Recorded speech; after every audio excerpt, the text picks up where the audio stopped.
नमस्कार दोस्तों, आपका मेरे चैनल मनीष लर्निंग पॉइंट पे स्वागत है।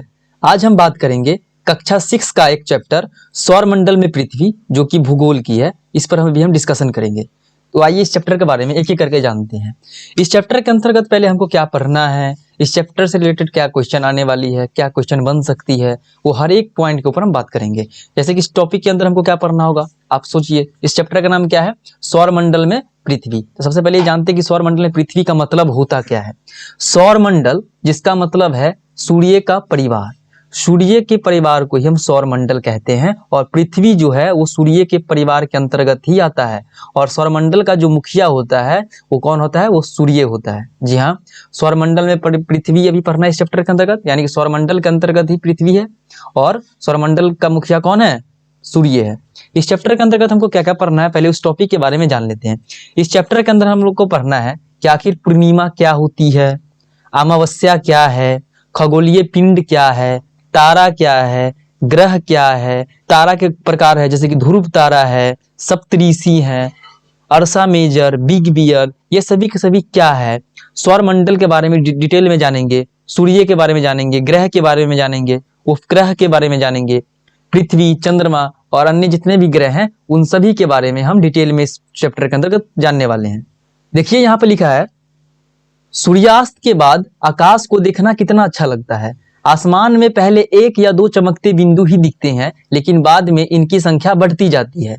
आप उनकी गणना नहीं कर सकते हैं। संपूर्ण आकाश छोटी छोटी चमकदार वस्तुओं से भर जाता है, जिनमें से कुछ चमकीले होते हैं एवं कुछ धुंधले। ऐसे प्रतीत होता है मानो आकाश में हीरे जड़े हो। इनमें से कुछ टिमटिमाते प्रतीत होते हैं, लेकिन अगर आप उनको ध्यान से देखेंगे तो आप पाएंगे कि इनमें से कुछ टिमटिमाहट अन्य से अलग है। ये बिना किसी टिमटिमाहट के चंद्रमा के समान चमकते हैं। इन चमकीली वस्तुओं के साथ आप लगभग प्रतिदिन चंद्रमा को भी देखते हैं। जी हाँ, यह अलग अलग समय पर अलग अलग आकार एवं अलग अलग स्थितियां में दिखाई देती है। तो ये आपने थोड़ा सा इसका चैप्टर का इंट्रो को देखा कि इस चैप्टर के अंतर्गत क्या है। ये इसमें बताने की कोशिश कर रहा है कि आप जब भी आसमान के ऊपर सर करके देखेंगे, वो जो कि आपको दिन के समय में नहीं दिखेगा, सूर्यास्त यानी कि शाम के बाद रात में ही दिखेगा। कुछ चमकते चमकते सितारों की तरह, हीरो की तरह दिखाई देती है। वो सभी के सभी क्या है? तारे होते हैं, जिसके अपना प्रकाश है, अपना ऊर्जा है। अब इसमें हम जानते हैं, आपने पूर्णिमा के बारे में सुना होगा या कहीं पढ़ा होगा। आखिर जानते हैं कि पूर्णिमा क्या आता है? देखिए इसमें लिखा है पूर्णिमा। पूर्णिमा का मतलब ही होता है पूर्ण चंद्रमा। पूर्णिमा का मतलब क्या होता है? पूर्ण चंद्रमा, यानी कि जिस दिन पूरी चंद्रमा दिखे आपको, उस रात को हम कहते हैं पूर्णिमा। क्या कहते हैं? पूर्णिमा। और जिस दिन आपको चांद दिखे ही नहीं, जिस दिन चंद्रमा की नई रात्रि हो, उसको हम कहते हैं अमावस्या। जी हाँ, आपने सही सुना, उसको हम कहते हैं अमावस्या। पूर्णिमा आपने समझ लिया। पूर्ण चंद्रमा वाले रात को हम पूर्णिमा कहते हैं, या उसको पूर्ण चंद्रमा वाली रात भी कहते हैं और इसी को हम पूर्णिमा भी कहते हैं। पूर्णिमा जो है आपको महीने में केवल एक बार ही देख सकते हैं। पूर्णिमा को केवल महीना में एक बार देख सकते हैं और 15 दिन के बाद आप इन्हें नहीं देख सकते हैं। यह नए चंद्रमा की रात्रि या अमावस्या होती है। जिस दिन आपको पूर्ण चंद्रमा ना दिखे, यानी कि जिस दिन चंद्रमा दिखे ही ना, बहुत कम मात्रा में दिखे, उसको हम अमावस्या की रात कहते हैं। और पूर्णिमा का मतलब तो आपको समझ में आ ही गया होगा। पूर्णिमा का अर्थ ही है पूर्ण चंद्रमा, यानी कि जिस दिन आपको पूरी पूरी चांद दिखे, उसको हम पूर्णिमा कहते हैं। और अमावस्या उसको कहते हैं जिस दिन आपको चांद दिखे ही नहीं, जिस दिन। इसके बाद हम जानेंगे कि खगोलीय पिंड होती क्या है। आपको थोड़ा देर पहले मैंने इस टॉपिक के बारे में बताया था कि इसके अंदर हमको क्या क्या पढ़ना है, पूर्णिमा, अमावस्या, खगोलीय पिंड। तो अब हम जानते हैं कि खगोलीय पिंड होता क्या है। यहाँ पर देखिए खगोलीय पिंड के बारे में बताया गया है कि सूर्य, चंद्रमा तथा वे सभी वस्तुएं जो रात के समय में आसमान में चमकती है, उसको हम खगोलीय पिंड कहते हैं। जी हाँ, आपने सही सुना, खगोलीय पिंड किसको कहते हैं? सूर्य, चंद्रमा और वे सभी वस्तुएं जो आपको रात में चमकती हुई प्रतीत होती है, उसको हम खगोलीय पिंड कहते हैं। जब भी या रात के समय या शाम के समय जब आसमान की तरफ देखेंगे तो उसमें आपको चमकती हुई वस्तुएं दिखाई देगी। सूर्य हुआ, चंद्रमा हुआ और बहुत सारे तारे हुए, जो कि आपको चमकते हुए प्रतीत होती रहती है, वो सभी के सभी क्या कहलाता है? खगोलीय पिंड कहलाती है। जी हाँ, आप लिखना चाहें तो इस परिभाषा को लिख भी ले, इंपॉर्टेंट है कि पूछा जा सकता है कि खगोलीय पिंड क्या है, इससे आप क्या समझते हो, तो आप लिख सकते हो यहाँ से यहाँ तक। कुछ खगोलीय पिंड बड़े आकार वाले तथा गर्म होते हैं। ये गैसों से बने होते हैं। इनके पास अपनी उष्मा तथा प्रकाश होता है जिसे वे बहुत ही बड़ी मात्रा में उत्सर्जित करती है। इन खगोलीय पिंड को हम क्या कहते हैं? तारा कहते हैं। सूर्य भी एक तारा है। आपने क्या समझा? खगोलीय पिंड यानी कि जो भी आसमान में आप देखेंगे, जो भी चीज आपको आसमान में चमकती हुई प्रतीत होती है, वो सभी के सभी खगोलीय पिंड है। खगोलीय पिंड जो है, इसमें से कुछ ऐसे खगोलीय पिंड है जिनके पास अपनी उष्मा और प्रकाश होती है, जिसे हम क्या कहते हैं?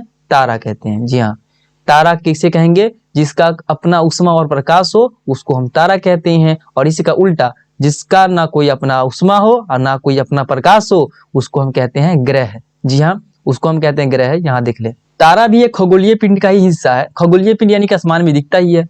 तो खगोलीय पिंड में वैसा वस्तु जिसके पास अपना उष्मा हो और अपनी प्रकाश हो, यानी कि जो प्रकाश उत्सर्जित करती है, जिससे वो चमकती हुई दिखाई देती है, जिसका अपना प्रकाश हो, किसी और से ना लेता हो, उसको हम कहते हैं तारा। तो तारा का परिभाषा आप यहाँ से लिख सकते हैं कि जिनके पास अपना उष्मा और प्रकाश होती है, उन खगोलीय पिंडों को हम तारा कहते हैं। सूर्य भी क्या है? एक तारा है। जी हाँ, सूर्य भी एक तारा है, क्योंकि सूर्य के पास भी अपना प्रकाश और ऊर्जा है। प्रकाश का मतलब जिससे आप किसी वस्तु को देख सकते हैं, प्रकाश निकलती है वहां सूर्य से, तो आप पृथ्वी पर कुछ देख सकते हैं। पृथ्वी का अपना कोई प्रकाश नहीं है, यानी कि पृथ्वी तारा तो है ही नहीं। पृथ्वी क्या है? ग्रह है। अभी तो आपको बताया था, तारा और ग्रह में एक अंतर है। वो अंतर ये है कि तारा के पास अपना उष्मा और प्रकाश होती है, लेकिन जो ग्रह होते हैं उसके पास अपना उष्मा और प्रकाश नहीं होती है, उसको हम ग्रह कहते हैं। यानी कि ग्रह के पास जो भी ग्रह है, यानी पृथ्वी क्या है? ग्रह है। तो पृथ्वी ग्रह है, इसका मतलब इसका कोई भी अपना प्रकाश या उष्मा नहीं है। तो ये अपना प्रकाश या उष्मा कहाँ से लेते हैं? किसी अन्य तारे से लेते हैं। यानी कि ये पृथ्वी जो है अपना उष्मा और प्रकाश सूर्य की मदद से लेते हैं। तो सूर्य का अपना प्रकाश हुआ, अपना उष्मा हुआ, तो सूर्य क्या है? तारा है। जी हाँ, जिसके पास अपना प्रकाश और उष्मा होता है वो तारा कहलाते हैं। तो आप यहाँ से इस टॉपिक को अच्छे से समझ गए होंगेगा। आगे देखते हैं। देखिए, यहां दिया कि रात के समय चमकते हुए अनगिनत तारे सूर्य के समान ही हैं। आप जो भी आसमान में जितना भी तारे देखते हैं, भले वो आपको छोटी से छोटी बिंदु की तरह दिखता होगा, लेकिन वो सूर्य के आकार का होता है। कुछ तारे तो ऐसे है कि सूर्य से भी बड़ा है, कुछ तारे तो ये है कि पृथ्वी से कई गुना ज्यादा बड़ा है, लेकिन वो पृथ्वी से इतना दूर है, इतना दूर स्थित है कि आपको एक छोटी सी टिमटिमाहट की तरह वो प्रतीत होती है। यहाँ पे वही बात लिखा है कि रात के समय में चमकते हुए अनगिनत तारे जो सूर्य के समान है, जो कि सूर्य की समान, यानी कि उसका आकार जो है, वो तारे जो आप देखते हैं छोटी छोटी टिमटिमाते हुए, वो सूर्य के आकार के होते हैं। कुछ तो सूर्य से बड़ा भी होते हैं और कुछ जो पृथ्वी से कई लाख गुना बड़ा होता है, लाख गुना बड़ा। हाँ, लेकिन हमसे बहुत दूरी होने के कारण हम लोग उनकी उष्मा और प्रकाश महसूस नहीं कर सकते। अभी मैंने आपको ऊपर थोड़ा सा पढ़ाया था कि जो तारे होते हैं उनका अपना ऊर्जा और अपना प्रकाश होती है। जो कि सूर्य भी एक तारा है, तो उसका अपना उष्मा है ना, जो कि आपको प्रतीत महसूस भी होता होगा। जैसे कि जब सूरज निकलती है तो आपको गर्मी का महसूस होता है, उष्मा का। उसके बाद उससे रोशनी निकलती है तो प्रकाश का भी महसूस होता है, आप उसको देख भी सकते हैं। लेकिन और बहुत सारे तारे हैं जिनका उष्मा और प्रकाश हम महसूस नहीं कर पाते हैं, क्योंकि वो हमसे करोड़ों गुना, करोड़ों किलोमीटर दूर पे स्थित है, जिसका हम उष्मा और प्रकाश को महसूस नहीं कर पाते हैं। लेकिन उसका भी अपना उष्मा और प्रकाश है। अभी तो आपको बताया था, जो भी तारा होगा उसका अपना उष्मा और अपना प्रकाश होगी। अगर अपना उष्मा और प्रकाश है तो जरूरी नहीं है कि आपको प्रतीत हो, आपको महसूस हो। सूर्य पृथ्वी के सबसे नजदीकी तारा है। आपसे ये क्वेश्चन पूछा भी जा सकता है कि पृथ्वी के सबसे नजदीकी तारा कौन है, तो वो सूर्य है। तो सूर्य जो है पृथ्वी के सबसे नजदीकी तारा है, इसलिए आपका उसका उष्मा और उसका प्रकाश आपको महसूस होती है और दिखती है। लेकिन और जो तारे हैं वो पृथ्वी से कई गुना, कई किलोमीटर, कई लाख किलोमीटर दूर स्थित है, जिसके कारण, दूरी होने के कारण आप उसका उष्मा और प्रकाश को महसूस नहीं कर सकते हैं। जैसे कि हवाई जहाज देखिएगा, उड़ते हुएगा प्लेन, तो धरती पे जब लैंड करता है तो कितनी बड़ी आकार में होता है, कितनी साइज को लगता है कि सर ऊपर करके देखिएगा फिर भी वो दिखता नहीं रहता है। जब वो आसमान में उड़ने लगती है तो आप छोटी सी बिंदु की तरह दिखता रहता है, और बहुत ऊंचाई जाने के बाद वो दिखना भी बंद हो जाता है। बस उसी प्रकार जितना भी कोई वस्तु दूर जाती है वो आपको दिखना बंद हो जाता है। इसलिए जो सूर्य है वो पृथ्वी के काफी नजदीक है, इसलिए आपको उसका प्रकाश और उष्मा का आभास होती है। लेकिन अन्य जो तारे हैं उनका उष्मा और प्रकाश का आभास नहीं होता है, क्योंकि वो हमसे बहुत दूर है। यहाँ तक आपने समझ लिया होगा। अब हम जानते हैं कि नक्षत्र मंडल क्या है। ये बहुत इंपॉर्टेंट टॉपिक है। नक्षत्र मंडल के बारे में जानते हैं कि नक्षत्र मंडल क्या है। रात्रि में आसमान की ओर देखते समय आप तारों के विभिन्न समूह द्वारा बनाई गई विविध आकृतियों को देखते होइएगा। इसको हम कहते हैं नक्षत्र मंडल। जी हाँ, जब आप आसमान में देखेंगे रात के समय तो तारे तो आपको सिंपल सी बात है कि आपको रात में दिखेगा। हालांकि वो दिन में भी रहते हैं, दिन में ऐसा नहीं कि वो नहीं रहते हैं, दिन में भी रहते हैं। बस दिन में क्या होता है कि सूर्य के जो प्रकाश इतनी ज्यादा मात्रा में आती है कि उनका प्रकाश दिखता ही नहीं है और हमको उतना ही दिखता है। रात में जब सूर्य ढल जाती है तो आपको वो जो अन्य तारे हैं वो दिखने शुरू हो जाते हैं। बस यही कारण है। नक्षत्र मंडल क्या होता है कि रात्रि में आप आसमान की तरफ देखोगे तो आपको तारों का समूह अलग अलग आकृति बनाते हुए दिखाई देगी। उसी को हम नक्षत्र मंडल कहते हैं। यानी कि तारों का जो समूह होता है उसको नक्षत्र मंडल कहेंगे। तारों के समूह को क्या कहते हैं? नक्षत्र मंडल। तारों का समूह अलग अलग आकार में, अलग अलग आकृति में दिखेंगे आपको, उसको हम क्या कहते हैं? नक्षत्र मंडल। नक्षत्र मंडल का कुछ यहाँ पर एग्जाम्पल दिया है, जैसे कि अर्सा मेजर, बिग बियर, ये सब नक्षत्र मंडल का ही प्रकार है। तो आपको पूछ सकता है कि दो या एक नक्षत्र मंडल का नाम बताओ, तो बता देना अर्सा मेजर, बिग बियर, ये सब क्या है? नक्षत्र मंडल है। इसके अलावा सप्तऋषि, सप्तऋषि भी एक नक्षत्र मंडल ही है। जी हाँ, आपको मैंने बताया था नक्षत्र मंडल क्या होता है। तो नक्षत्र मंडल हम उसको बोलेंगे जो आपको तारों की समूह अलग अलग तरह के आकृति बनाती दिखाई देती है, उसको हम नक्षत्र मंडल कहते हैं। सप्तऋषि भी एक नक्षत्र मंडल है। सप्तऋषि जो है, सप्त का मतलब सात और ऋषि के मतलब संत होता है। यह 7 तारों का समूह है जो कि नक्षत्र मंडल में अर्सा मेजर का ही भाग है। जी हाँ, आपने सही समझा, अर्सा मेजर का ही भाग है नक्षत्र मंडल में। यहाँ देखिए आपको दिख रहा होगा सप्तऋषि जो है, सप्तऋषि का मतलब 7, सप्त का मतलब 7 और ऋषि का मतलब संत होता है। आप यहाँ देख सकते हैं, ये देखिए आपको यहाँ बस इसमें आपको 7 तारे दिखाई देती होगी। ये देखिए 1 2 3 4 5 6 और 7, यानी कि इसमें 7 तारों का समूह है। तो इस पूरे को, ये जो समूह है 7 तारों का, इसको हम कहते हैं सप्तऋषि। जहां पर भी आपको 7 सप्तऋषि जो है जिसमें 7 तारे होते हैं उसको हम सप्तऋषि कहते हैं। सप्त मतलब 7, ऋषि मतलब संत। तो 7 ऋषि के समूह है, ये सप्तऋषि कहलाता है। और सप्तऋषि के सामने, अगर सप्तऋषि को एक काल्पनिक रेखा मानकर अगर उसको सीधी देखा जाए, सप्तऋषि के सामने सीधी रेखा करते हुए, तो उसके सामने सामने जो है ध्रुव तारा दिखेगी आपको। और जो ध्रुव तारा है वो ये जो ध्रुव तारा है वो दिशा को दिखाता है। ध्रुव तारा उत्तर दिशा में हमेशा होती है और ये उत्तर दिशा को दिखाती है। यहाँ आपको दिखाया भी होगा, देखिए प्राचीन समय में लोग रात्रि में दिशा का निर्धारण तारों की सहायता से ही करते थे। जी हाँ, प्राचीन काल में जब दिशा सूचक यंत्र नहीं हुआ करता था, दिशा के बारे में जानकारी कैसे करे कि यह कौन सा दिशा है, कौन सा ईस्ट है, कौन वेस्ट है, कौन नॉर्थ है, कौन साउथ है, तब उस टाइम जो है ध्रुव तारा की मदद से हम दिशाओं को निर्धारित करते थे। ध्रुव तारा जो है वो हमेशा और हमेशा ध्रुव तारा जो है वो उत्तर दिशा को दिखाती है। ध्रुव तारा किसको दिखाती है? उत्तर दिशा को। ठीक है, उत्तर दिशा में आपको एक तारा दिखाई देगी जिसको हम ध्रुव तारा कहते हैं। आसमान में यह हमेशा एक ही स्थान पर रहता है। जो ध्रुव तारा है वो एक ही स्थान पर रहता है, क्योंकि उत्तर दिशा में, उत्तर दिशा को दिखाती है तो उत्तर में ही तो रहेगा, थोड़ी ना ये अपना स्थिति को चेंज करेगा। तो यहां तक आपने जाना। तो सप्तऋषि को समझे आप, ध्रुव तारा को समझे, अर्सा मेजर, नक्षत्र मंडल, बिग बियर, ये सभी ने आपने अभी देखा। आगे देखते हैं, यहां पर आपको कुछ रोचक तथ्य दिए हैं, इसको आपको पढ़ना जरूरी है। देखिए, बृहस्पति, शनि तथा यूरेनस के चारों ओर छल्ले हैं। ये छल्ले विभिन्न पदार्थों के असंख्यक छोटे छोटे पिंडों से बनी पट्टियां हैं।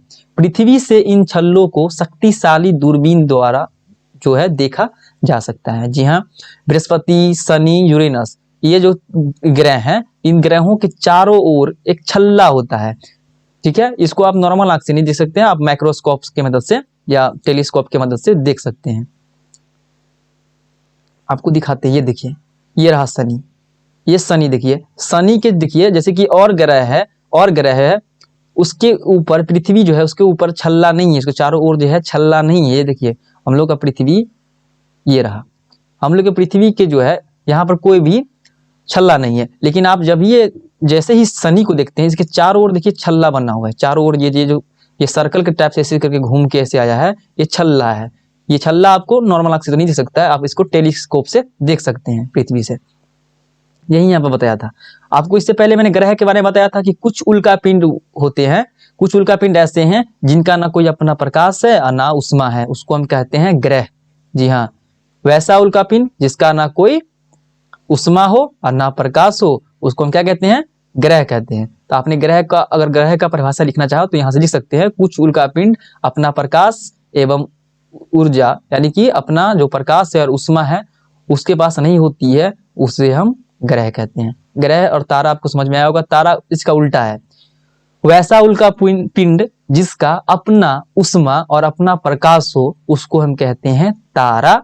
और इसका सीधा उल्टा कर देंगे, जिसका ना अपना उष्मा हो और ना ही प्रकाश हो उसको हम ग्रह कहते हैं। यानी ग्रह के पास कोई भी अपना प्रकाश नहीं है, पृथ्वी एक ग्रह है, इसके पास कोई अपना ये प्रकाश नहीं है। जितना भी ग्रह है वो जो है रोशनी यानी प्रकाश और उष्मा कहाँ से प्राप्त करते हैं, किसी अन्य तारा से करते हैं। और पृथ्वी के सबसे नजदीकी तारा जो है वो सूर्य है, और सूर्य जो है एक तारा है, और वहीं से हम लोग उष्मा और प्रकाश की प्राप्ति करते हैं, जिसके कारण दिन और रात हमें मालूम होती है। आपको ग्रह का मतलब समझाते हैं। ये देखिए, ग्रह को हम इंग्लिश में प्लेनेट भी कहते हैं। यहाँ लिखा है कि अभी जानते होइएगा कि ग्रह को इंग्लिश में प्लेनेट कहते हैं। प्लेनेट जो है वो ग्रीक भाषा के प्लेनेटाई, ठीक है, ग्रीक भाषा के प्लेनेटाई शब्द से बना है। प्लेनेट जो है ग्रीक भाषा के एक शब्द है प्लेनेटाई, उससे बना है, जिसका अर्थ क्या होता है, जिसका अर्थ है चारों ओर घूमने वाला। ठीक है, जी हाँ, प्लेनेट जो है ग्रीक भाषा के शब्द प्लेनेटाई से बना है, इसका मतलब चारों ओर घूमने वाला है। जी हाँ, इसीलिए पृथ्वी जिस पर हम रहते हैं वह एक ग्रह है, और वह सूर्य के चारों ओर क्या करती है, घूमती है, यानी कि परिक्रमा करती है सूर्य का। और एक बात आपको यह भी ध्यान रखना कि जो भी ग्रह है वो आपको घूमते हुए मालूम होगी। पूरे ब्रह्मांड में टोटल 8 ग्रह हैं। बहुत सारे ग्रह हैं जिनका अभी तक खोज नहीं हो पाया, लेकिन जिससे साइंटिस्ट ने खोज पाया है वो अभी तक 8 ग्रह हैं। कुछ और ग्रह भी थे जिसका बहुत छोटे होने का उसको हटा दिया गया है, लेकिन अभी 8 ग्रह हैं। 8 ग्रहों में पृथ्वी भी एक ग्रह है, और जो 8 के 8 ग्रह है वो सभी के सभी सूर्य का परिक्रमा करती है। जी हाँ, ग्रह जो है वो चक्कर लगाती है किसका, सूर्य का।